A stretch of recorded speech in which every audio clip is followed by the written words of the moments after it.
Welcome to ENTC 2160.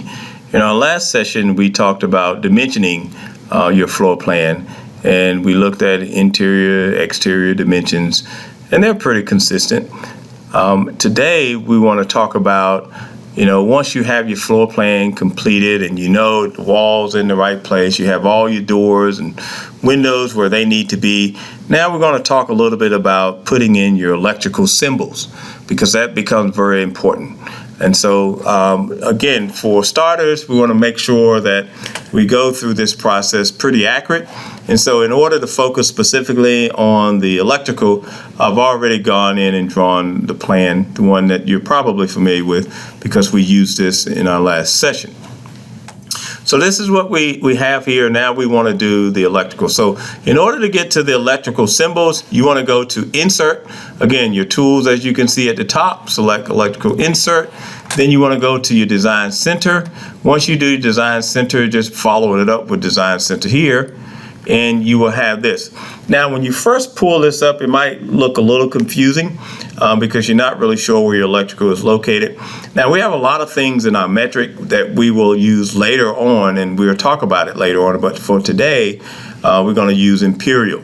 So you select Imperial, and then you select Design, and then you go to your electrical. Just double click on electrical. And then we have power, we have lighting, and we have communications. So let's just go to power first. Double click on power, and we have, as you can see, we have receptacle and we have switches. You have a circuit breaker, dimmer, and those other symbols here. We'll be using those throughout your plan. Depending on the complexity of your plan, you may bring in other things as well. But in this case, we're just going to focus on your basic switch and your basic receptacles. So let's just talk about the switch first. If I double click on the switch, you have a single pole switch. This is where you have one on-off switch that can control one or more sources. For an example, you have one light or two lights. I think what makes it a single pole is that you have one switch to control it. So it's like having a small room, one entry door, and then you have a switch behind that door, and then that is connected to some light. So let's identify this particular pole right now.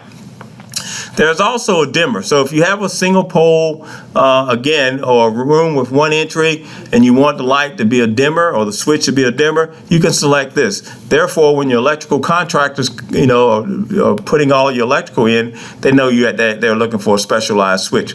This is a four-way switch, and this is a three-way switch. Three-way switch is saying you have two entries where you can control lights, and so you have two entries and one or more lights that controls, or one or more something that it controls, whether ceiling fan, lights, or what have you. Four-way switch really implies that you have three entry points and something that it controls. And we've talked about the other things here. So let's just do a single pole switch here. So if I double click on this single pole, I'm going to move this out the way a little bit. And as you can see, if I come into this room right here, notice I want to put a switch on this wall here. Notice as I move this cursor, notice that little green box keeps showing up again. Well, that's that kind of that endpoint that we talked about in the previous video. If you use function key F3, that will turn it off, and so you don't see it. However, you want that switch to be perpendicular to the wall. If I were to right click right now, you have some options here like rotate. You can rotate this, and if you know what angle you want to rotate, let me minimize this over here a little bit. Minimize it. If you know what angle you want to rotate, let's just say you want to rotate it 90 degrees. Let's just put in 90, rotate it 90 degrees, hit enter. Now we have this switch right here. And I'm just going to put it right here. Right? Now, this is a switch. Why did I put that switch on this particular wall right here? Well, we put the switch on that wall is because the door opens here, but that's a problem, right? If I put the switch right here and the door opens this direction, when I walk in, what happens? The door covers the switch. So what we want to do is take this switch and move it to this wall. So it allows us to introduce you to another tool. So if I select this switch, if I right click, I can now select basic modified tools and come over to move and just drag this down to where I want it. And remember orthogonal from an earlier presentation? F8. If I hit F8, it allows me more flexibility and freedom to actually move this. If it's activated, I can just go up and down, left or right, but I want to move it in a little bit and put the switch right here. That's a single pole switch. So when I open the door and walk in, the switch is right here. Now, the switch has to control something. Well, let's go back to our design center. There we go. I think I just turned it off. Design center. Here it is over here.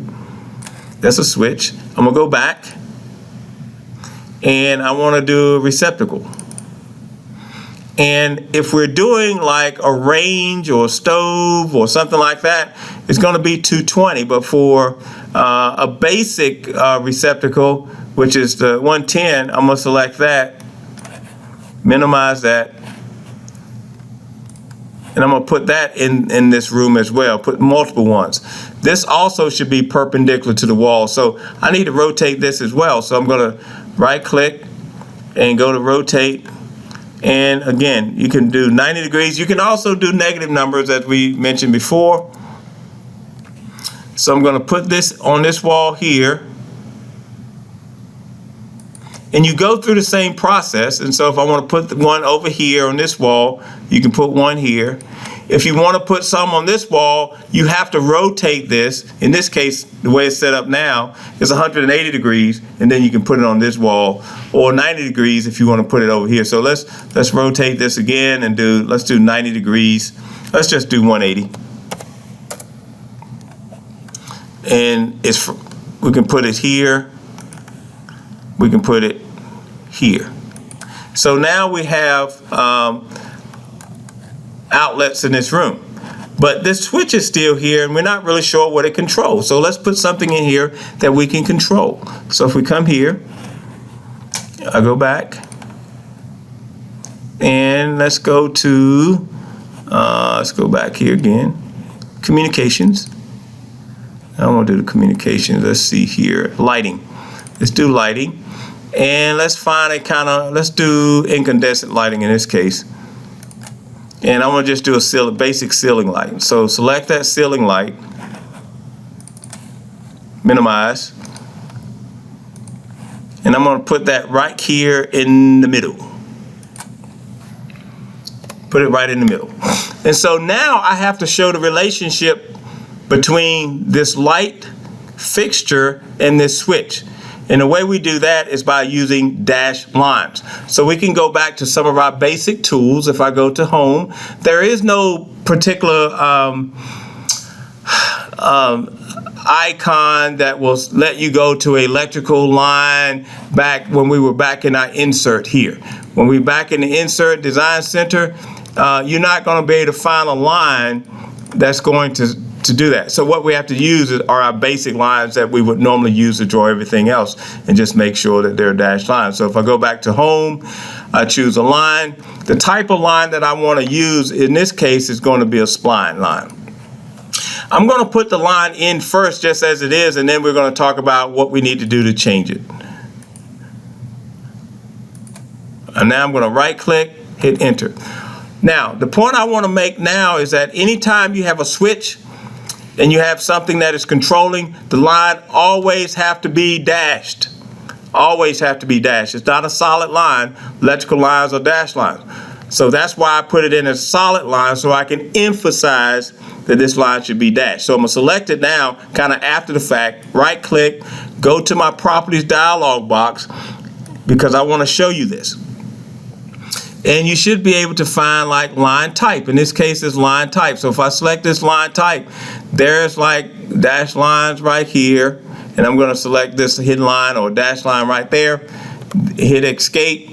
And therefore, I have my dash line going to my switch. So my switch is controlling this. I have outlets now, as I indicated before, this is 110.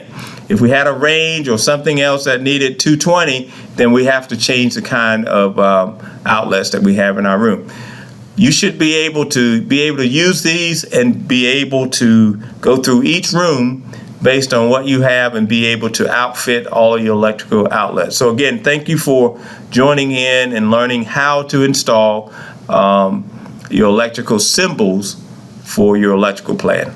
Thank you for joining in on ENTC 2160.